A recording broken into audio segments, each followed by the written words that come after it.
안녕하세요, 여러분. 오늘의 이야기를 저와 함께 들어주세요. 캄캄한 어둠 때문에 상대의 얼굴이 자세히 보이진 않았지만 뭔가 다른 느낌만은 확실했다. 확실히 남편은 아니다.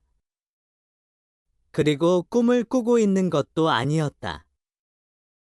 나는 놀라 숨이 멎을 것만 같았다. 아직 어둠에 적응하지 못해서인지 상대방이 어떤 사람인지 확인하지 못했다. 누구세요? 나는 당황과 충격 속에서도 속삭이는 듯한 작은 목소리로 물었다. 순간적으로 만에 하나 도둑이나 강도일 수도 있다는 생각이 스치자 큰 소리로 외쳤다가는 되려 큰일 날 수도 있다는 생각이 들어서였다. 나야.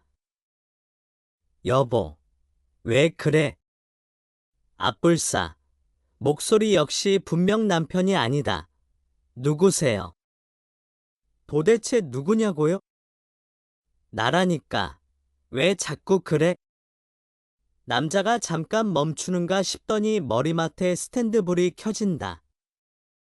그 남자가 손을 뻗어 불을 켠 것이다.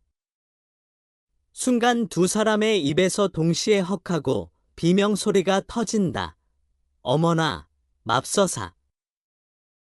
남자는 남편이 아니라 신랑 친구 흥식 씨였다.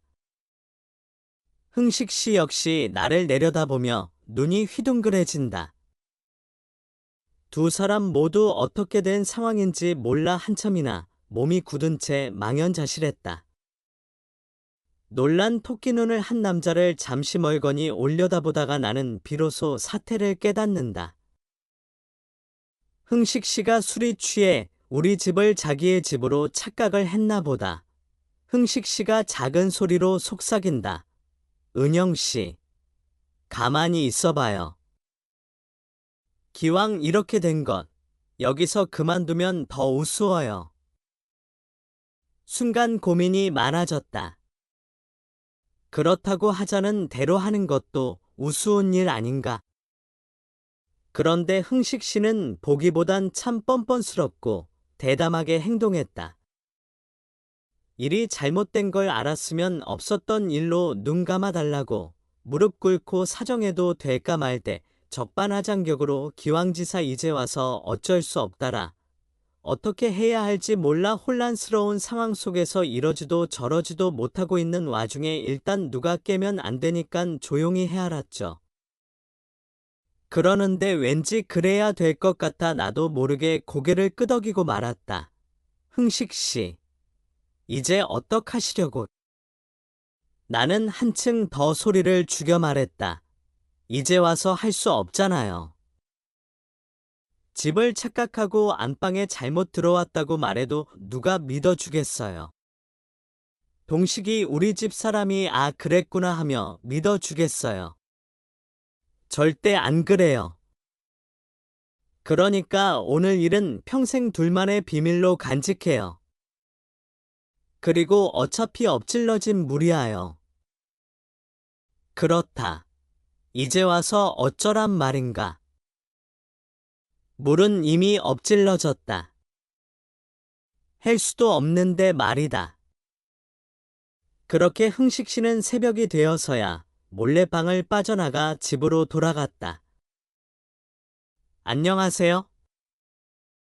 올해로 결혼 5년 차이고 34살 동갑내기 부부입니다.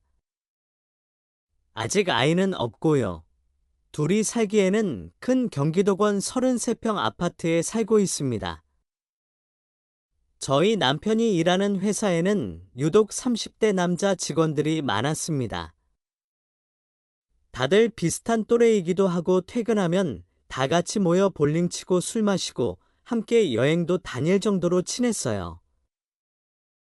저도 결혼 후 자주 봐왔던 사람들이라 저희 집으로 초대해 맛있는 것도 몇 번 만들어 주고 술자리에 부부 동반으로 동석해 다 같이 놀기도 했습니다. 근데 문제는 신랑이 사람들과 같이 술 마시고 기분이 좋아져 조금 오바라 하는 날엔 밤 10시가 넘어서도 상관없이 집으로 사람들을 데리고 오는 겁니다. 제가 집에서는 평소 속옷도 안 입을 정도로 편한 복장을 한 채 소파에 널브러져 정신없이 TV 보고 있는데 갑자기 연락도 없이 손님을 데리고 쳐들어오니 난감할 때가 한두 번이 아니었죠. 처음 데리고 왔을 때도 아주 시겁을 했어요. 돌만 사는 집에 현관문 여는 소리가 들리기에 당연히 신랑인 줄 알고 편한 차림으로 있다가 시겁해서 안방으로 달려갔죠. 몇 번은 데리고 오지 말라고 요즘 이렇게 용감한 남편이 어디 있냐고 좋게 말했는데 두 번이 세 번이 되고 매번 너무 싫다 하고 했는데도 잘 고쳐지지가 않더군요. 그 중에서도 남편과 입사 동기로 제일 가깝게 지내던 흥식이 친구가 한 사람 있었는데 20대 중반에 일찍 결혼해 애가 둘씩이나 있는 유부남이었고요. 이에 살고 있어 가족끼리도 자주 왕래하고 지냈죠. 그날도 남편이 술 먹고 흥식 씨를 집에 데리고 들어와 한 잔 더 하고 싶다길래 저는 맥주와 마른 안주, 과일을 깎아 술상을 거실에 차려주고 같이 하다 피곤해서 먼저 안방에 들어와 잠이 들었죠. 그리고 또 얼마 가지 못해 돌이킬 수 없는 큰일이 터지고 말았습니다. 최근 이혼하고 혼자 살던 친구가 일 끝날 시간에 연락이 와서 우리 집 근처로 나올 테니 오랜만에 술 한잔 하자고 해서 신랑도 마침 해외 출장 중이라 심심하던 차에 만나러 나갔습니다. 근데 그 이혼한 친구가 술이 들어가자 자꾸 옆에 남자가 없으니 술맛이 안 난다고 지금 바로 아무 남자나 좀 불러줄 수 없냐고 징징대는 겁니다.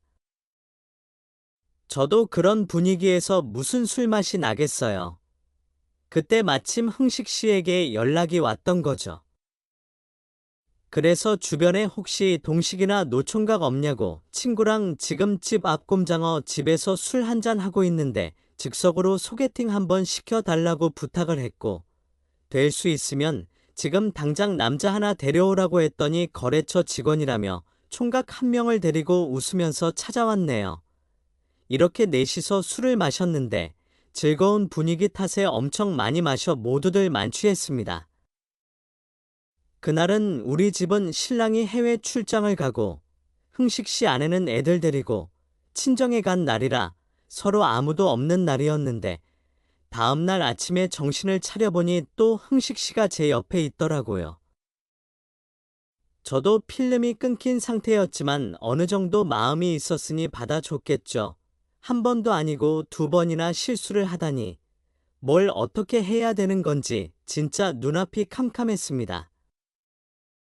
둘만 입 다물고 있으면 없었던 일이 되겠지만 그날 이후 흥식 씨는 보름 넘게 우리 집에 오질 않았습니다.